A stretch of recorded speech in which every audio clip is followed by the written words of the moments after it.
Bryson Jackson spent a lot of his lifetime at Baylor, almost a third of it, I think, and he joins us now, the former linebacker and hybrid safety on 365 Sports with Craig and Paul, and I'm David Smoke. Bryson, I know the season has been over for a couple of different weeks. What right now is in your future as far as football, or what is next for you in life? Yeah, so right now, man, it's just, focusing on training, finishing the semester off strong, and just heading to training, bro. So just getting connected with guys that can put me forward and transform my athletic and my physical attributes and get ready for pro day. So it's been a heck of a ride here, but now I get to train and try to go for the pros. Bryson, 7 years at a place is a long time anywhere, especially at this point in your life. But you've been able to kind of see things through a couple of different lenses as you've gotten older and done this. You've been through 2 different eras of Baylor football, essentially. What do you see as the state of the program right now as Dave Aranda coming back for another year, making some changes on the coaching staff? Where are they after you guys had a really rough 3-9 year?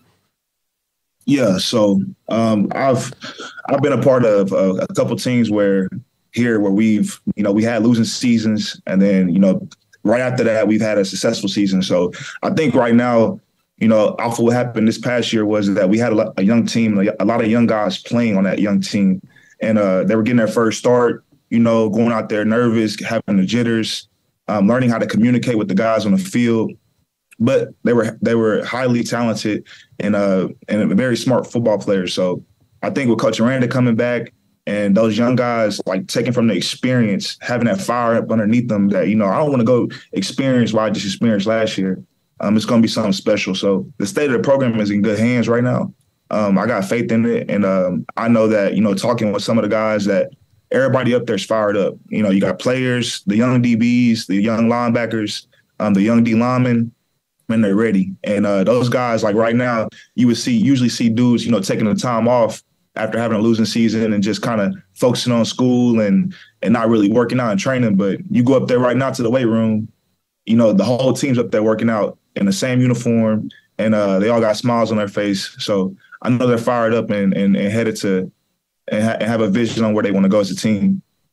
Bryson, a lot of guys, nearly the entire team that's eligible to come back, I think, has declared that they're coming back. The exception being, I think, Blake Shapen's still out there, Drake Dabney. But, for the most part, everybody is going to be back from last year's roster that's eligible. How much did you guys hear outside noise and talk about Dave Aranda and coaching changes and things like that? And what was your and everybody else's reaction, I guess, that you've heard from when you found out that Dave Aranda is going to be back? What was the thought process there?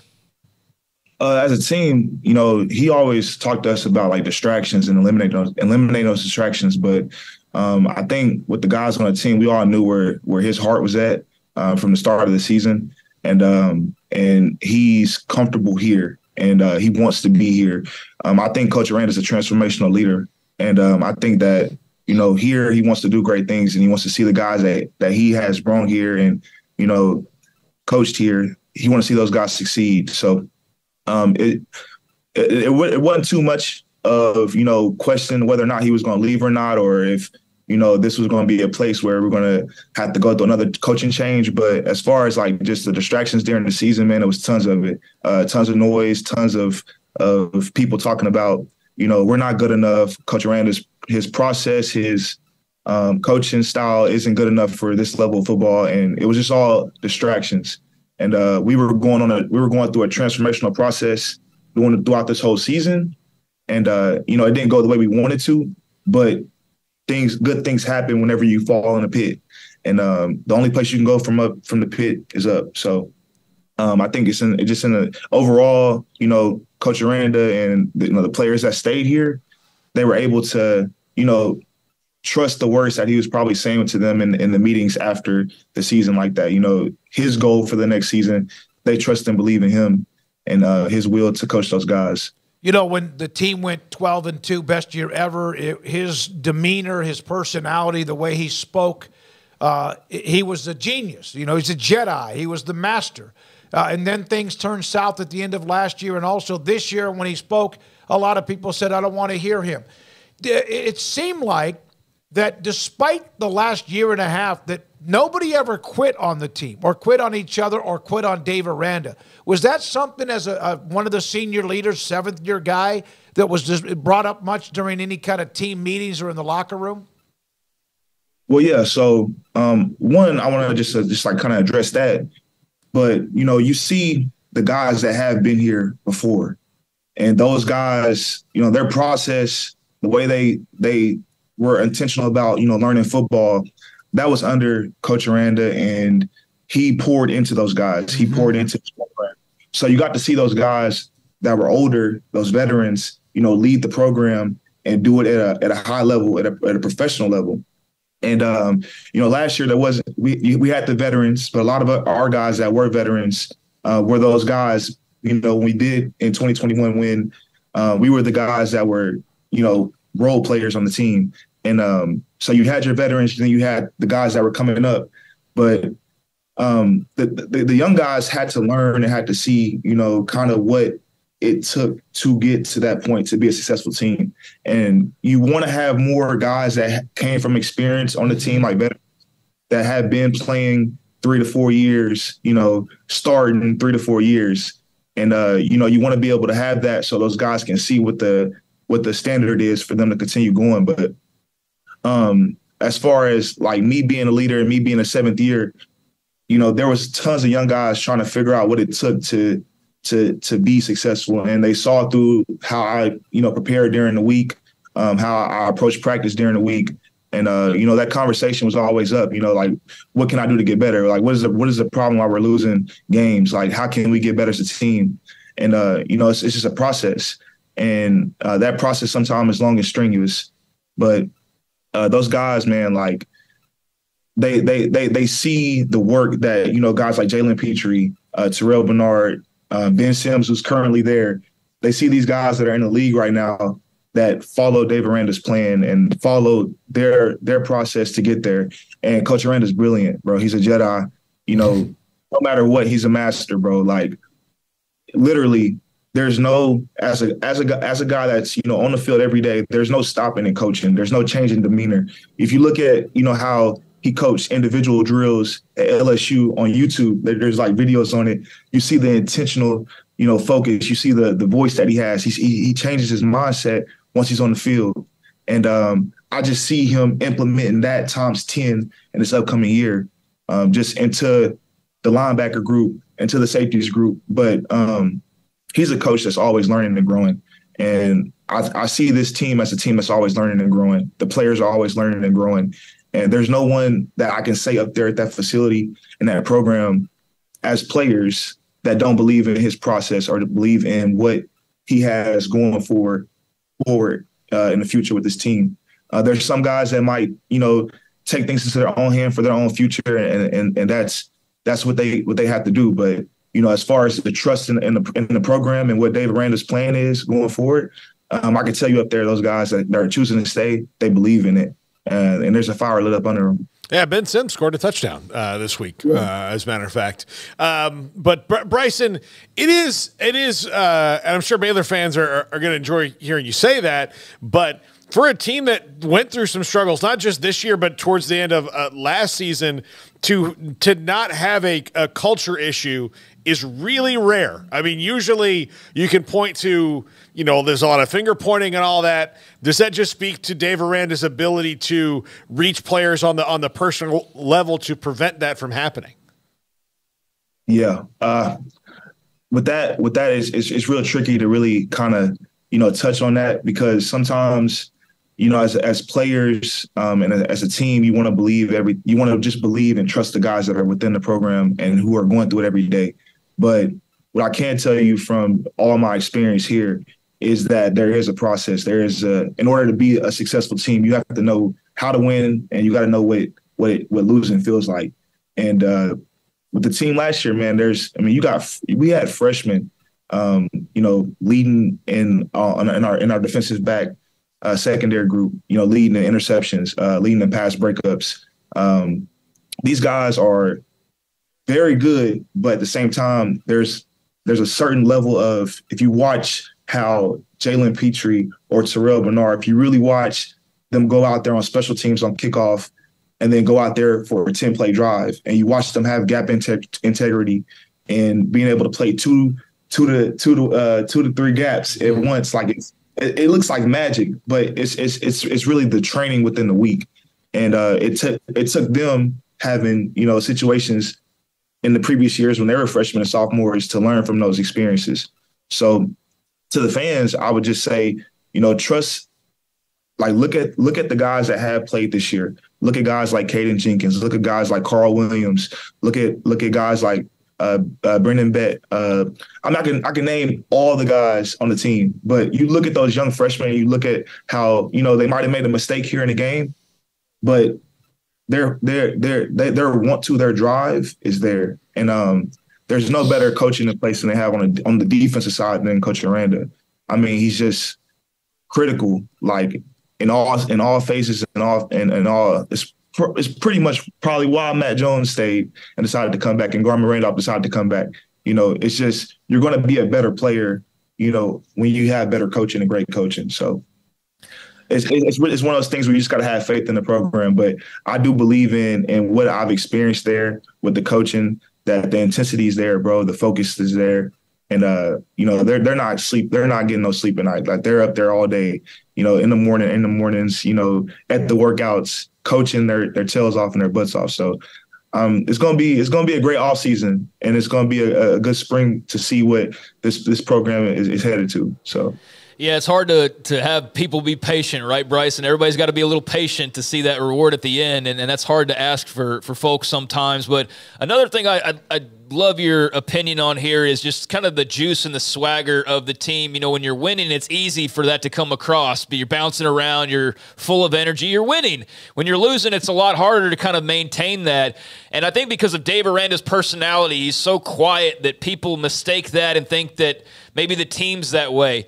Was that your experience? I mean, were you guys still as fired up as previous teams that you were on, or is that something that maybe needs to be worked on as well? Is that something that maybe just appeared that way because of the results and wasn't really the reality of what was going on in that locker room?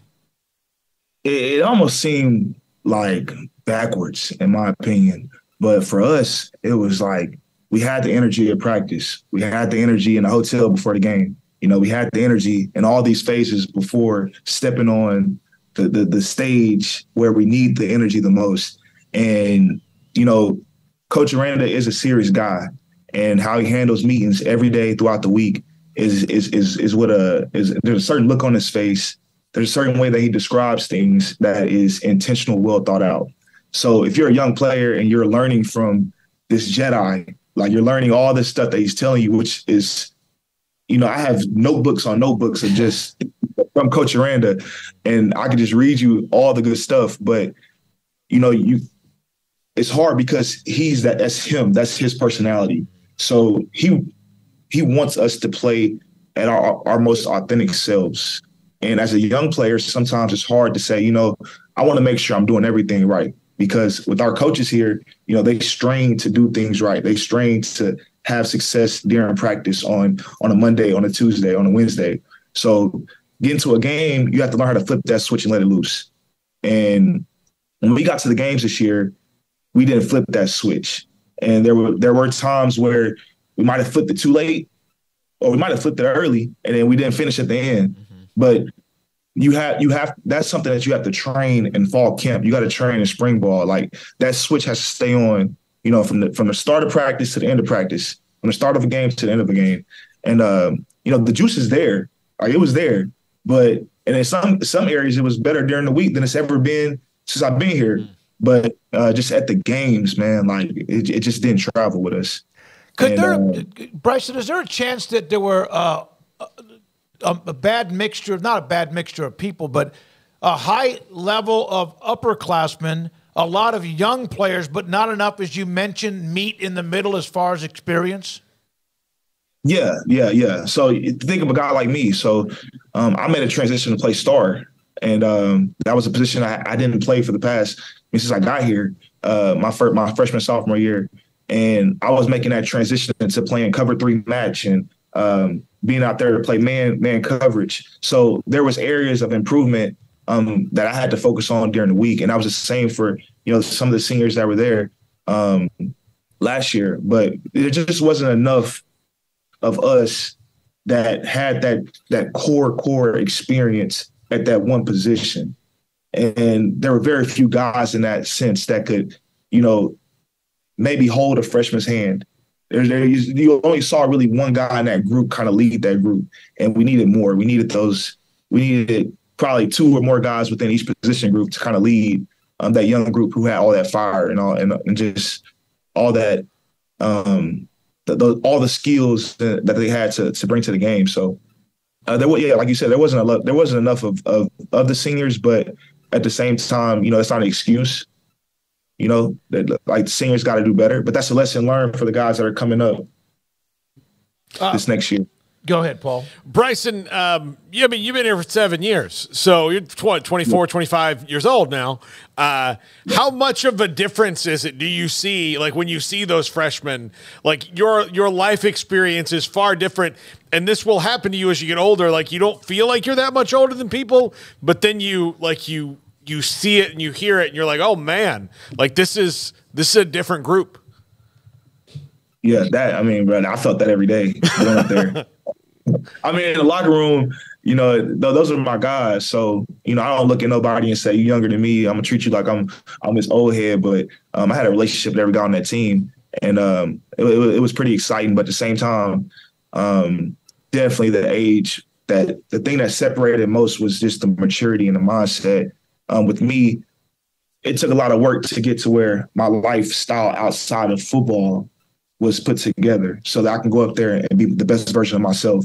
So as a freshman, I could say that a lot of guys struggle with is have that life outside of practice, outside of weights, outside of class, how you handle that maybe 6 to 8 hours when you're alone. So, I took that serious. And, it's just kind of hard to make sure that you want to get those young guys to get on the same page because they have to want to do it. And I wouldn't say that was the case last year, but it was inconsistent as far as what you would see. And this is an example. Like, if you were here in 2021, I would drive by the facility or I would go get food and I'll finish watching film and you'll see Terrell Bernard's car there till 11 p.m. at night. You'll see Gary Bohannon or you'll see Blake Shapen's car there till 12 a.m. at night. Like, these guys that played here previous, you saw the amount of time and effort they put into the off the field stuff. So, that's something I see will be something focused on this next upcoming year. Bryson, when you guys went 12, thanks for your time. We have just maybe another minute or two with you. We appreciate your time. Bryson Jackson, Baylor linebacker, hybrid safety, as he mentioned, as he switched this year. When the team went 12-2, there was a lot of discussion that Aranda allowed some players that otherwise were who they were to maybe even get better. And then when things started going south, it was, he won with Matt Rule's players. How unfair are either one of those critiques? I think it's really unfair. Those guys and those coaches were great. But at the same time, those players, when Coach Aranda got here, I'm part of that group that he recruited, that I recruited. There was a whole culture change, and we had to make that decision to be a part of that culture. So I completely respect both sides. And I could tell you right now, from the guys that have been here, they respect both sides. But it is unfair. And those guys did come here. They put the work in. But at the same time, they took advantage of the opportunity they had to play under a guy like Coach Aranda, who was a defensive Jedi. So they took it serious. They went up there. They spent time with him in the film room, outside of the hours that we had to be up there. There was players who were always learning from him every single day. There wasn't a day that went by, especially that year, which is probably why we went and won that year, is because just the focus that we had throughout the week. And those guys took it serious. So, with development, I just think, man, coaches play a big role into it. And, if you get in a good program and a good system, that system can put you in a great position. I just think the system was great, and it has always been great. And those guys that have been here, including myself, we appreciate what Coach Aranda has done. And it's been an honor and a great opportunity to play up underneath them. Last thing, if you had another year left, and I know you probably sometimes didn't even know if you did, but if you had another year left, would you want to go play for Dave again this next year? If I had 8th year, I think my body's just tired, man. I'm going to be honest with you. No, I can see, yeah. But as far as if you could go play, would you want to play just making sure I got this straight? You love the guy. You think that there's just some things that happen. Would you have any problem whatsoever if you could play for him for another year? You would. No doubt. That's the first guy I'm going to. Thank you, Bryson. Good luck. Hey, stay in touch with us, okay? And keep us up to date with all the workouts and contacts and whatever's in your future. We appreciate your time. Thank you guys so much. Bryson Jackson, former Baylor linebacker, safety, with more of just